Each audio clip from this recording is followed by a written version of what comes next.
ఈ సినిమా ఇద్దరి వల్ల మాత్రమే సాధ్యం అండి.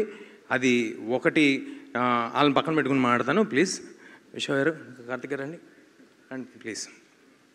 ఈ సినిమా వీళ్ళిద్దరూ లేకపోతే ఈ సినిమా స్టార్ట్ అయ్యేది కాదు, ఈ సినిమా ఉండేది కాదు. నన్ను కొంతమంది ప్రశ్నలు అడిగారు. హనుమాన్ తర్వాత ఈ సినిమా అనౌన్స్ చేసినప్పుడు కొంతమంది ప్రశ్నలు అడిగారు.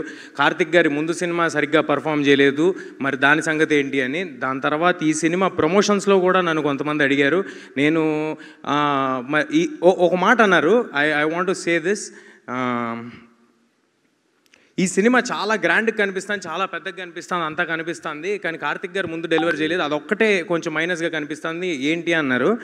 నేను ఆ రోజు చెప్పాను, ఈ సినిమా తర్వాత ఇలాంటి ప్రశ్నలు మీరు ఎవ్వరు అడగరు అని చెప్పాను.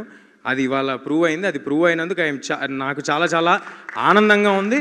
మరొక విషయం ఏంటంటే, ఈ సినిమా పెద్దగా కనిపిస్తుంది, ఈ సినిమాలో కార్తిక్ గారు ఇది అంటే నాకు తనే ఇన్సెప్షన్, తనే సినిమా, తనున్నాడు కాబట్టే సినిమా. అది డైరెక్టర్, అది ఈ డైరెక్టరే కాదు, ఏ సినిమా అయినా డైరెక్టర్ ఉంటేనే సినిమా ఉంటుంది, డైరెక్టర్ ఉంటేనే మా ఆర్టిస్టులు ఉంటాం, డైరెక్టర్ ఉంటేనే ఇండస్ట్రీ నడుస్తూ ఉంటుంది. అదేవిధంగా మా వెనకాల నుంచి ఒక పిల్లర్ ఆఫ్ సపోర్ట్ లాగా, ఒక ఎమోషనల్ సపోర్ట్ లాగా Vishwa garu, I'm very very thankful for the opportunity sir. I think we have delivered big.